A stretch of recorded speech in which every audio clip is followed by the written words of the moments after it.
I got one question for you. Yeah. How the hell did you turn your image around? Because you was known as a tough gangster ass nigga. Now people see you as a fun-loving, funny guy. How the fuck did you do that? I always been funny. I always been that, because I'm a family guy first, you know what I'm saying? I love my family. And when it comes to taking blocks and drug shit, I'm different. You know what I mean? Right. And I remember my nephew, he had a body in 3 attempts in Atlanta. And they was looking for him. My crib in Long Island, he can't stay with me, I was hiding him out. And then he got tired of running. He said, yo, I'm gonna turn myself in. I said, you serious? He said, yeah.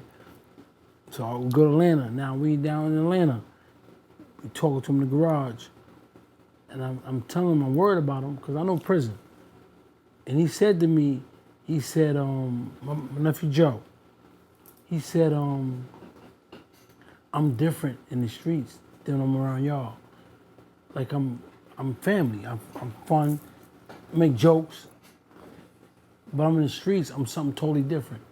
So when I'm in the streets, I'm something totally different. But around my peoples, I'm fun, I'm happy, I'm making jokes, you know what I mean? But when I'm on that field, it's something totally different, because I know you can lose your life in a second, you know what I'm saying? Like, it was one kid, he lost his life with us, and I'll never forget this. And I hope his family watching. He ran away from his family to be with us. He was about 14 years old. He just kept running away. His family put him in homes.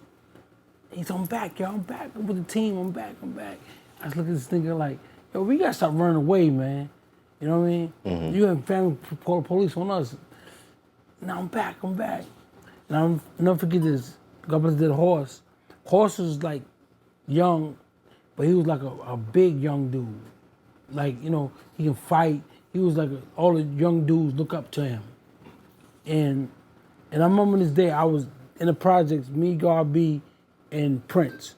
We was in the projects on building 3, down the hill. We sitting there, we hear shots. Bah, bah, bah, bah, bah.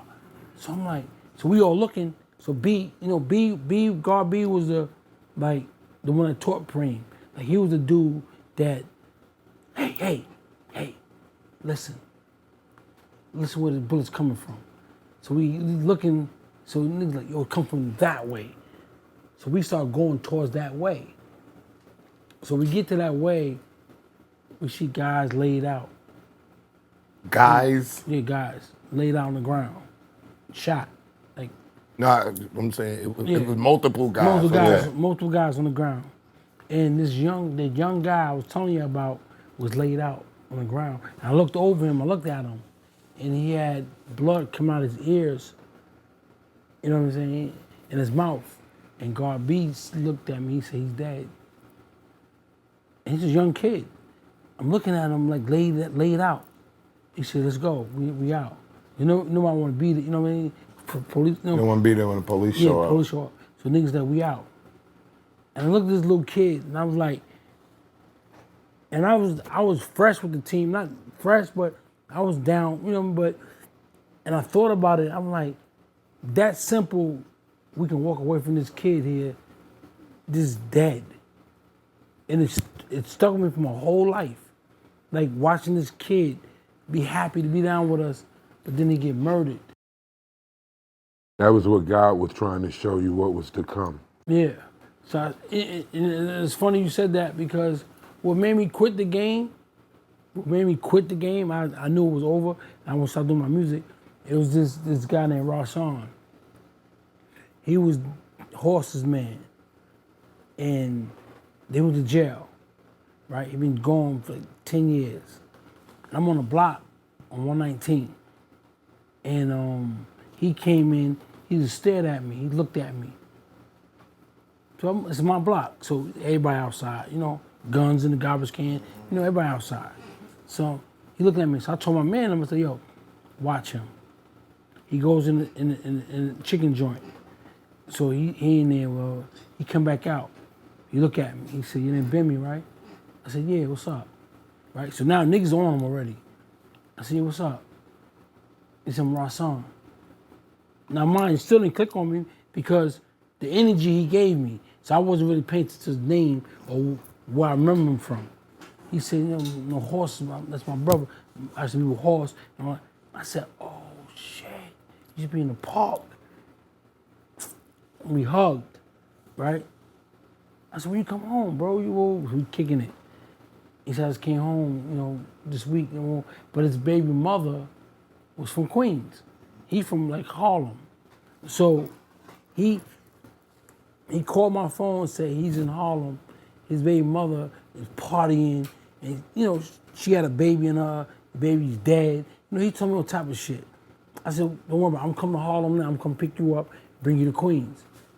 I go to Harlem, I pick him up, come to Queens. So I'm in my crib, I got a white feel-out warm on with a white sneak, you know, the top 10s, right? So he said, "I want that suit, man." I said, "Don't worry about it, we'll go to the mall later on, I'm gonna buy it for you, we good, I'm gonna get it for you." So now we go back to my crib. So I said, "Yo, we gonna go to the block, I gotta check on the workers." So I go on the block, I'm on 119, now his baby mother there. So she talking to him, everybody, Bob. So now I'm talking to my man Black, all of us talking.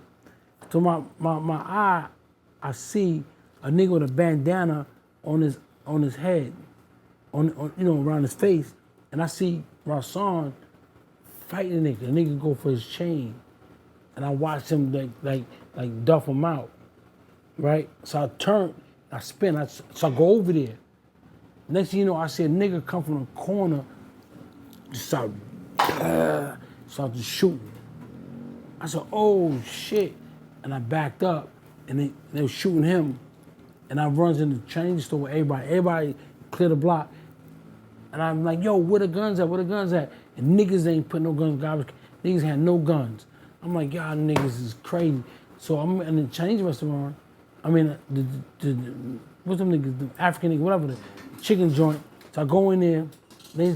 I said, so they tell like my other little man in, they won't let him in. They said, "Don't let him in, let him in." So then I'm thinking, as I'm in there, I said, "You know what? Fuck this." I run outside. Niggas grab me like, "Yo, don't go out there." I said, "Nah, Rasan out there." So I go out there, and Rod, he didn't hit the ground yet.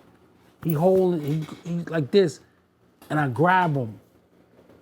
And I'm picking him, I'm trying to hold, but he's heavy, because he's losing it, he's heavy. So I'm like, "Yo, help me.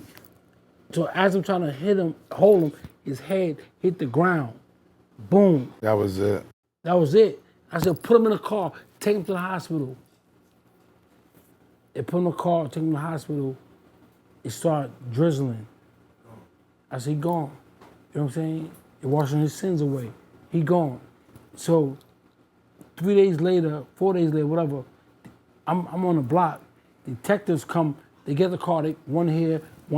They walk, trying to box me in. So I'm walking in the block. They said, "Let me talk to you." So what's up?